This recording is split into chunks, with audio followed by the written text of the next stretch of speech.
I was still holding the box labeled fragile when the car pulled into the driveway, and I swear, the universe paused. Evan was supposed to be gone 10 minutes max. He said he was running to grab the new set of keys from the realtor. No big deal. I even laughed and said, "Don't get lost in escrow." He winked, blew me a kiss, and drove off. But that wasn't what broke me. What broke me was who came back with him. The car door opened, and she stepped out. Blonde, casual, too familiar. She wasn't holding keys. She was holding a cold brew and the same smug smile I used to wear when I thought I was the only one. Her hair was tied back with the scrunchie I bought Evan for his gym bag, and on her wrist, my bracelet. The one I never told him was real gold. I froze. Zoe, my sister, was halfway down the porch stairs when she stopped too. "Who the hell is that?" she whispered. But I already knew. I didn't know her name, not yet. But I knew the energy. I knew the way she stayed too close to him, the way he didn't flinch. He didn't even look panicked. He smiled like nothing was wrong. Like this was normal. Like showing up to move into a house with your girlfriend and another woman in the passenger seat was part of the plan. I set the box down slowly. My hands were shaking, but not from fragility, from fury, confusion, calculation. Because this wasn't an accident. This wasn't a last-minute favor. This was betrayal, served casual, confident, and in broad daylight. She waved at me, like we were old friends. I swear to God, I could hear blood rushing in my ears. Evan walked around to the back of the car and popped the trunk. "Kay," he said, like nothing. "Can you help me with the last box?" I didn't move, because this wasn't just disrespect. This was the beginning of the end. Evan and I met on a rainy Tuesday at a pop-up bookshop in Brooklyn. He picked up the same poetry collection I was reaching for and said, "We must be the same kind of sad." I laughed, gave him my number. He texted me that night with a screenshot of the poem he liked most. It was the one about not being afraid to begin again. I wasn't looking for anything serious. I'd been burned before, enough to build an entire belief system around independence. But Evan was different. He never rushed me, never demanded. He made space, gently, made me feel like my walls weren't something to be broken down, just slowly invited through. He was present, showed up to my late gallery nights with flowers and snacks, called my art electric, sat through brunches with Zoe even when she grilled him. He never flinched, never lost his cool. My friends called him the unicorn, the man who listened, remembered, didn't play games. After 6 months, he left a toothbrush, a hoodie, then started sleeping over more than not. We synced grocery lists. We built Spotify playlists for weekend drives. I caught myself wondering what it would be like to share a home with him, and the thought didn't scare me. It made me hopeful. When he suggested we look at apartments together, I thought, finally. After years of protecting my space, I wanted to share it. Not give it away, but build something real. We found a small place with brick walls and bad lighting, but perfect energy. He said it felt like our next chapter. I believed him. Packed my life with intention, donated what I didn't need, labeled every box. Zoe helped me wrap my favorite mugs, the ones from Paris. She joked, "This better last longer than your last lease." I laughed. "This is different," I said, and I meant it. Evan was excited, or at least he seemed to be. He made a shared Pinterest board, bought a custom welcome mat with both our initials, ordered paint samples. We debated over sage green versus navy for the kitchen. He let me win. Or maybe he wanted me distracted. The night before the move, he kissed my forehead and whispered, "We're doing this." I smiled into his chest. "We are," I said with zero doubt. Now I look back and wonder, was he planning the lie already? Did he kiss me with her still in his inbox? Was he watching me pack our life while texting her directions? He made me believe we were building something permanent. Turns out, he was still subletting his past. Looking back, the signs were there. Not flashing neon, but subtle. Like a door slightly ajar you never realized wasn't locked. He always kept his phone face down. Said it was less distracting. I didn't question it. I was used to trust being earned, not monitored. There were names I never saw twice. Contacts saved as initials. T from work. K design lead. I asked once who T was. He said, "Just someone I used to hook up with way before you. It's nothing." Then kissed me like that made it okay. He got weird about photos. Didn't like me posting us. Said he was private, didn't want coworkers in his business. I understood. I'm not big on oversharing either. But when I tagged him in a moving day countdown post, he asked me to delete it. "Let's just keep this between us for now," he said. My gut tensed. He'd disappeared during errands. Grocery trips that should have taken 30 minutes took 90. Once I joked, "You seen someone in aisle 9? He laughed. Too hard. "You're ridiculous," he said. And then changed the subject with sex. It worked. I forgot. I let it go. He started complimenting me less. But not in a cruel way. In a careful way. Just enough to make me reach for it. "You always look good," he'd say, like it was a chore. I began asking, "Do I look okay?" And he'd sigh. "You always ask me that." As if it was my flaw to want reassurance, Zoe noticed. She said, "He doesn't look at you the way he used to." I brushed her off. "We've just been stressed," I said. She rolled her eyes. "Or maybe you're just being blind again." The week before, moving day, I found a receipt in his coat pocket. 2 coffees, 2 pastries, a place we'd never been together. I asked him. He said, "I met a friend from high school. Totally innocent." I nodded, but the knot in my stomach stayed tight for days. He lied in ways that didn't sound like lies. He layered just enough truth over them to make me question myself. I started, tracking my own memory. Did he say that? Did I imagine it? It wasn't gaslighting in a blaze. It was quiet, practiced erosion. The night before moving, he seemed distant. Said he had a headache. Said he might leave early in the morning to get everything settled with the realtor. I offered to come. He said, "It'll just be boring paperwork. Sleep in." He kissed me like always, but his eyes didn't stay on mine. He didn't lie outright. He just built a version of the truth I couldn't recognize until it was too late. She stepped out of his car like she belonged there, like I was the one intruding. Tara. That was her name. I'd learn later. But in that moment, all I saw was a stranger standing on the front lawn of my future, wearing pieces of my past. Evan walked toward me with a box in his arms, smiling like we were still okay. "Kay, this is Tara. She's helping us move a few things." I blinked. "Helping us?" My voice was low, cold. He didn't flinch. Just said, "She was nearby. Figured it would be faster." Zoe stepped in. "You figured wrong." She glared at Tara, then at him. "You're out of your goddamn mind." I wanted to scream, but I didn't. I stepped back. I needed clarity. I needed to see if he would keep digging. Tara smiled, extended her hand. "I've heard so much about you." I looked at it, didn't touch it. "Clearly not enough, or you'd know this is our house, not yours." Evan interrupted, "Can we not make a scene?" And that's when I snapped. "A scene?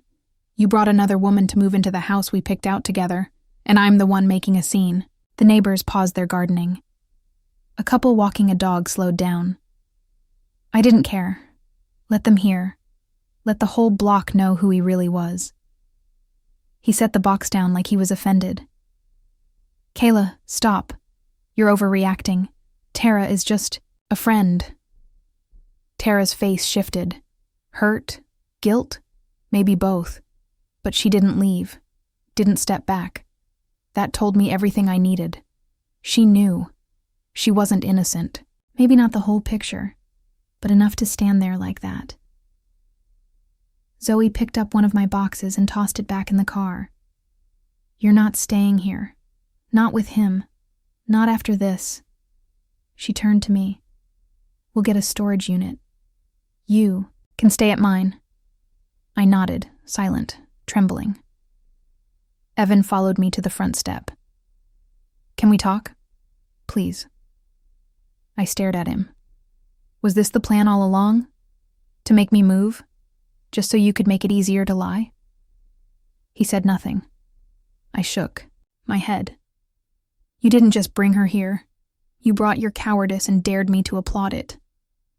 Tara watched us, quiet, still holding her drink. Evan muttered, "You're being dramatic." And that was the last thing he ever said to me in person. Because betrayal doesn't always come in the dark.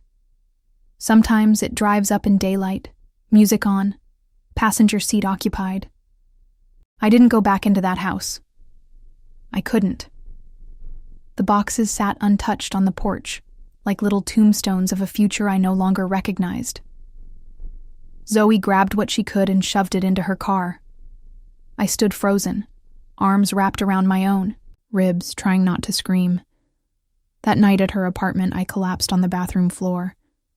Still in my moving day clothes. Still with packing tape stuck to my jeans. I sobbed into a towel, the one she handed me without asking. She didn't say much. Just stayed close. That was enough. The silence afterward was worse than the betrayal itself. Evan didn't text, didn't call. As if walking away midly was easier than facing what he broke. Tara didn't reach out either. Of course she didn't. That would have required decency. Or at least shame. I couldn't sleep. My brain replayed everything. His smile. Her wave. That bracelet. I kept asking myself how I missed it. How I let it get this far. I had trusted him with my time, my energy, my vulnerability, and he had driven all of it into a ditch with a smirk. My friends reached out. Some said they never liked him. Others said they were shocked. I didn't respond to most. I didn't want comfort. I wanted understanding. I wanted someone to feel the rupture the way I did, like something inside me had been rewired. Zoe made me tea, forced me to eat toast, sat with me while I deleted the shared playlists, the Pinterest board, the photos of our apartment walkthroughs. Each click felt like cutting a thread that had been wrapped around my throat. My body felt heavy. Everything did. I kept checking, my phone, not because I wanted him to message, but because I couldn't believe he hadn't. After everything. After us. Nothing. Not even a fake apology. That hurt more than the betrayal. I dreamt of the house. Of walking through it alone. Empty. No furniture. Just his voice echoing. Don't make a scene. I'd wake up angry. Then sad. Then numb. Grief isn't linear. It's a maze. And every hallway smelled like him. I called the realtor. Told her I wouldn't be signing. She sounded confused. I didn't explain. I didn't need to. The house didn't belong to me anymore. He'd tainted it, with his cowardice, with her perfume, with his silence. He left me with boxes full of dreams, and a driveway that still smelled like her perfume. And I left him with something he never saw coming. My absence. I couldn't sit still. My body was in Zoe's apartment, but my mind kept pacing the rooms of that house we never moved into. I needed answers. Not for him. For me. Because knowing how someone broke you doesn't unbreak you, but it helps. You stop blaming yourself for the crack. So I started with the obvious, Tara. Her name came up in an old tagged photo, buried deep in Evan's Instagram archives, a camping trip from 2020. He captioned it, "Wild weekends with wild hearts." She was in the background, half-cropped, smiling, leaning into him. I clicked her name, private profile. But her bio said enough. Wild at heart, soft on purpose. Disgusting, but it fit. I reverse image searched a few photos, found her Twitter, then her Pinterest. And there it was, the exact couch Evan and I almost bought, pinned to her dream board 6 months ago. She hadn't just reappeared. She never left. I started putting dates together. Messages I remembered Evan brushing off. The night he said he was helping a friend move. The morning after he came home with her perfume still clinging to his hoodie. At the time, I thought I imagined it. I didn't. I searched my email. Found the house lease application. He'd listed her as an emergency contact, not me. My stomach turned.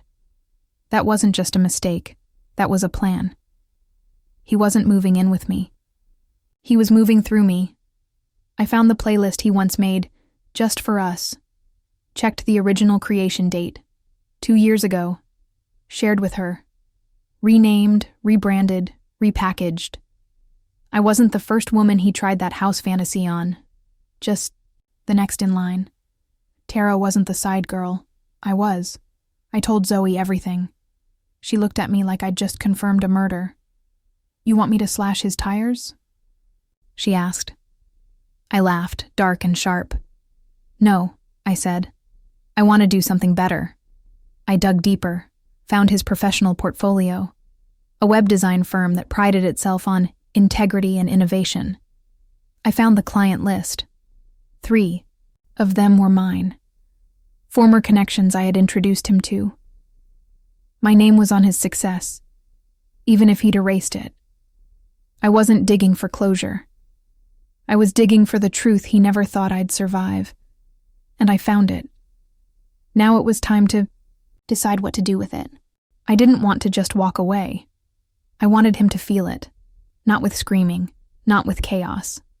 I wanted the kind of revenge that tasted like grace, poured cold and slow. And I knew exactly how to serve it. I called Zoe. "Let's throw a housewarming party," I said. She paused. "Kayla, you don't even live there." I smiled. Exactly. She understood instantly. "I'll bring the wine." I contacted the realtor, told her I'd changed my mind, just for the weekend. "I want to host a goodbye gathering," I said. "Closure." She agreed, curious but kind. I paid the cleaning fee, had the place staged again, empty but elegant. Just enough room for truth to echo. Then I made the guest list. Every mutual friend, every one of his clients I had ever referred. Even his boss, who once called me the brains behind Evan's polish. I sent out digital invites. 1, night only, come see the house that almost was. I didn't tell them everything up front. That came during the toast. People arrived slowly, confused but intrigued. I wore white. Simple, strong. No tears. Just fire behind the eyes. Zoe made the playlist. The first song was from the list Evan reused. The irony made me glow. And right before dessert, I tapped my glass. "Thank you all for coming," I said. This house was supposed to be mine. Ours. But it turns out, I wasn't the only one who thought so. People shifted. Eyes widened. I held up a framed photo. Me, Evan, and Tara. From his Instagram. Hidden in the background. "Meet Tara," I said. She helped Evan move. Right into her lap. Literally. Gasps. Someone laughed. Another whispered, "Holy shit." I kept going. Tara wasn't the first. I wasn't the only, but I'm the last. Because Evan doesn't just cheat on women. He builds lives out of lies and hopes no one reads the blueprint. I laid out printed copies of emails, receipts, photos. Let the truth speak for itself. He showed up 20 minutes later, his face drained when he saw the crowd. Then the papers. Then me. He didn't say a word. Just turned and left. I raised my glass. To letting go, I said. He thought I'd cry on the floor. I served wine on it, surrounded by people who knew every detail. After the party, I didn't cry. Not once. Not because I wasn't hurt, but because I had finally released the weight I'd been holding for both of us. The weight of pretending, of protecting someone who never protected me. The silence was clean, holy, free. I gave up the lease on the house, let it go like a breath I'd been holding for months. It wasn't ours anymore. It was never really mine. It was a shell of someone else's fantasy, and I had no intention of living inside anyone else's lie ever again. I moved into a small apartment with big windows and no memories. It wasn't fancy, but it was mine. Every corner I decorated felt like reclaiming oxygen.